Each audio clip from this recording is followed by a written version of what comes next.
Iran America युद्ध फिर से शुरू होने वाला है। जी हां, ईरान के विदेश मंत्री अब्बास अरागची ने साफ कहा है, चेतावनी दी है कि अगर अगले 48 घंटे में हमारे 11,000 ट्रिलियन डॉलर जो जब्त हमारी संपत्ति है उसको डीफ्रीज नहीं किया गया या उसको लेकर कोई प्रस्ताव नहीं दिया गया तो युद्ध फिर से शुरू हो जाएगा। सोचिए, ईरान लगातार अपनी शर्तों पर अड़ा हुआ है, वहीं ट्रंप की मुश्किलें बढ़ती हुई नजर आ रही है। वॉर ऑफ पावर एक्ट के तहत 60 दिन बाद, युद्ध के 60 दिन बीत जाने के बाद ट्रंप को फिर से अनुमति लेनी पड़ेगी कांग्रेस से। सोचिए, अगर ऐसा होता है तो ट्रंप की मुश्किलें डबल हो जाएंगी। एक तरफ ईरान कह रहा है कि अगर अगले 48 घंटे में हमारी जो फ्रीज है संपत्ति 11 ट्रिलियन डॉलर, उसको अगर लेकर कुछ नहीं कहा गया या कुछ हमें नहीं बताया जाता है, प्रस्ताव नहीं दिया जाता है, तो हम युद्ध फिर से शुरू कर देंगे। वहीं दूसरी तरफ ईरान का स्ट्रेट ऑफ हॉर्मुज पर पूरी तरीके से कब्जा है, पूरा कंट्रोल है। खबर आ रही है कि उसने कई ऐसे शिप को अपने कब्जे में ले लिया है और अपने पोर्ट पर ले गए हैं जिसने वायलेशन करने की कोशिश की थी। तो आईआरजीसी पूरी तरीके से स्ट्रेट ऑफ हॉर्मुज पर कंट्रोल रखता है और अभी तक खबर आ रही है कि ईरान ने वॉर शुरू होने के बाद जो टोल लगाने की बात सामने आ रही थी, पहली बार उसने टोल भी वसूल कर लिया है ऑफिशियली तौर पर। तो ये ईरान के लिए एक बड़ी जीत है, वहीं ट्रंप के लिए बड़ी हार है। ट्रंप बार बार कहते आए हैं कि हम स्ट्रेट ऑफ हॉर्मुज खुलवा लेंगे।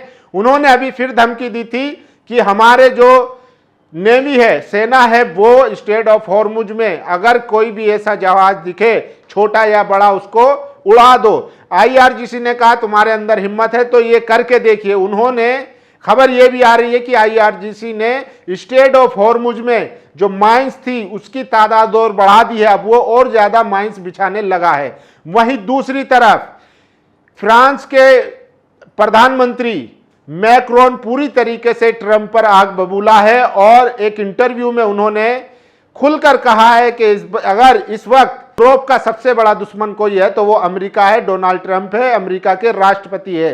तो मैक्रोन जो है खुले तौर पर अब अमेरिका को अपना दुश्मन बता रहे हैं। तो अमेरिका और ट्रंप की मुश्किलें चारों तरफ से बढ़ती हुई दिखाई दे रही है। वहीं खबर यह भी आ रही है कि नेतन्याहू को कैंसर है, प्रोटेस्ट कैंसर है और उसकी जो है लास्ट स्टेज चल रही है।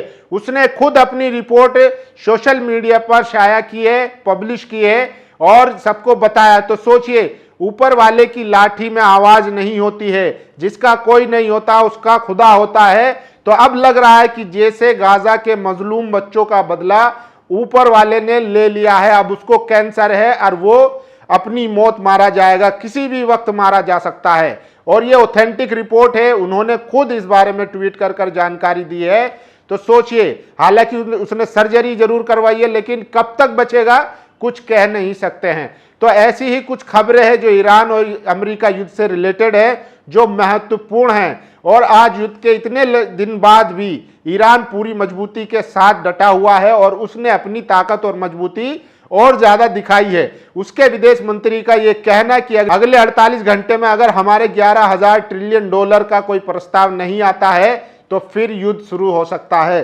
तो ये क्या मायने रखता है, ये सबसे बड़ा सवाल है। देखिए, हॉर्मुज जलडमरू मध्ययुद्ध तब तक अवरुद्ध रहेगा जब तक ईरान की 11 ट्रिलियन डॉलर की जब्त संपत्तियां जारी नहीं कर दी जाती है। यदि अगले 48 घंटे के भीतर कोई प्रस्ताव पेश नहीं किया जाता तो संघर्ष विराम समाप्त हो जाएगा, अब्बास अरागची ईरान के विदेश मंत्री ने कहा। और देखिए, ये एक ऐसा यूनिक वक्त है जब अमेरिकी राष्ट्रपति, रूसी राष्ट्रपति और चीन के राष्ट्रपति सब यूरोप के बिल्कुल खिलाफ है। हमें ये अब साफ तौर पर देखना चाहिए। फ्रांस के राष्ट्रपति मैक्रोन ने ये कहा है। इसके अलावा ट्रंप पर भी वो गुस्सा हुए हैं, वो भी बताऊंगा। और सोचिए, ये एक पत्रकार है, मीडिया की, देखिए पूरी दुनिया में अगर कोई ईमानदार पत्रकार है, जर्नलिस्ट है, तो उसकी हालत यही होती है, चाहे भारत हो या पूरी दुनिया हो। यही हुआ यूएन में। इस पत्रकार ने यूरोपीय सेक्रेटरी से एक सवाल पूछ लिया कि आप जो है रूस से कहती है कि यूक्रेन में जो आपने हमला किया है आपको उसका हर्जाना देना पड़ेगा, तो क्या आप यही बात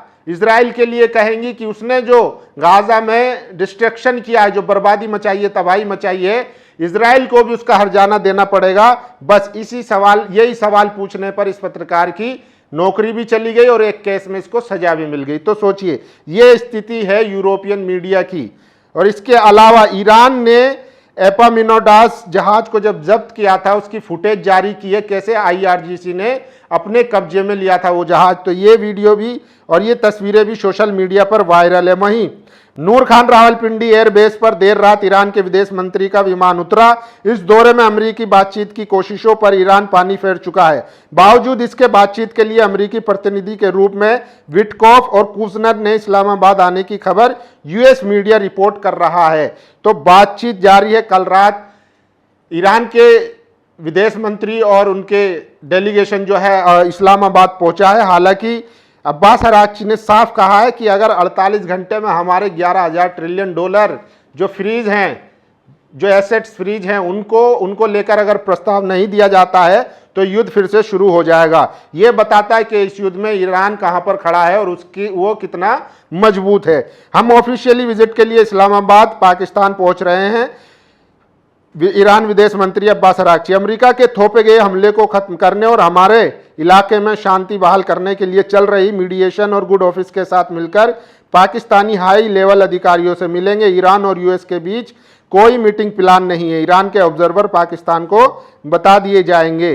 तो कल रात ये पहुंचे हैं और देखिए मैक्रो फ्रांस के राष्ट्रपति ट्रंप पर पूरी तरीके से आग बबूला है। हमें अमेरिकी रणनीति के बारे में ये समझना होगा कि ये सिर्फ ट्रंप का चरित्र या व्यवहार नहीं है, बल्कि मैं कहूंगा कि पिछले 15 सालों से अमेरिका ने निर्णय कर लिया है कि नंबर 1 इशू अमेरिका है और दूसरा चीन। ये ओबामा के वक्त से ही हो गया था। यानी कि अब फ्रांस और यूरोपीय देश अमेरिका को अपना दुश्मन मानकर चल रहे हैं, जिसमें मैक्रो कह रहे हैं कि ये ट्रंप के आने से नहीं हुआ है। पिछले 15 साल से वो यूरोप के खिलाफ काम कर रहा है और अब यूरोप को इस इशू पर समझना होगा, देखना होगा, रिएक्ट करना होगा।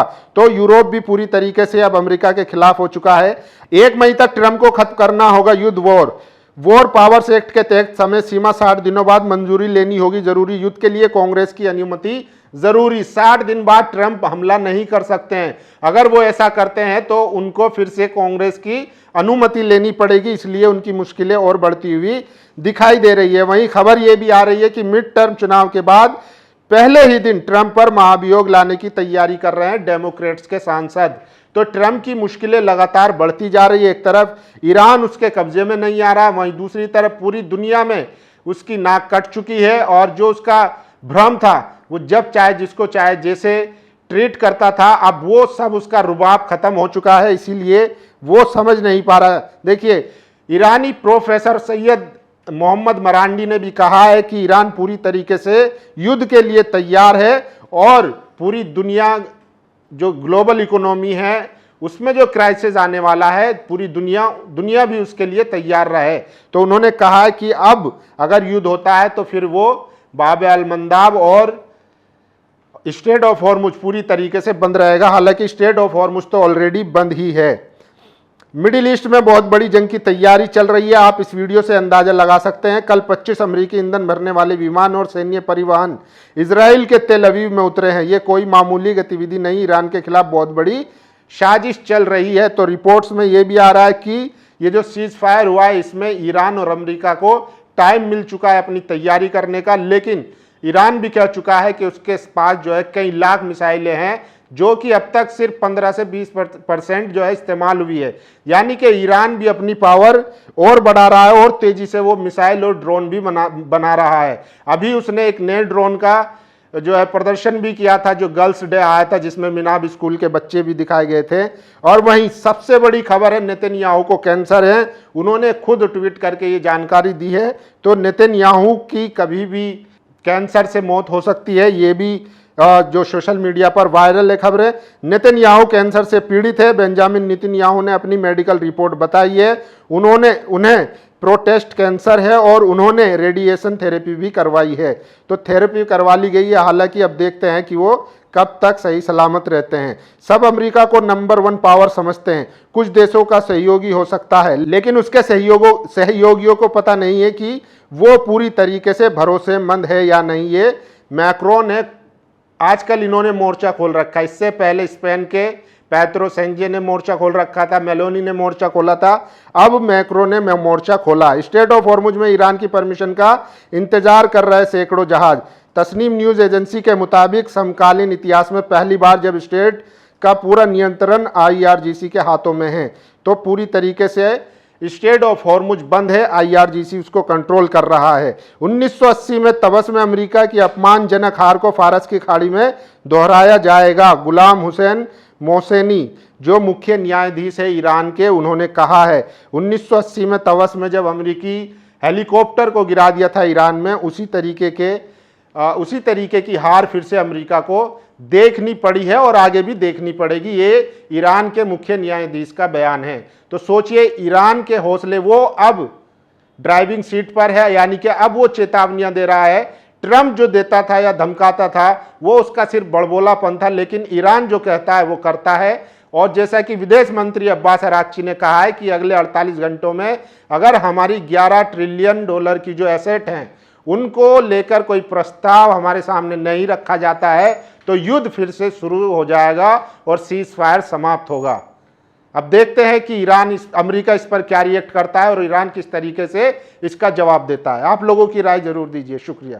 नेशनल दस्तक की आपसे गुजारिश है कि अगर इसको बचाना चाहते हैं तो नेशनल दस्तक को सब्सक्राइब करने के लिए रेड कलर के सब्सक्राइब बटन को दबाएं, फिर बेल आइकन की घंटी दबाएं। नेशनल दस्तक को बचाने के लिए बहुत जरूरी है कि हर खबर को शेयर करें, लाइक करें, कमेंट जरूर करें।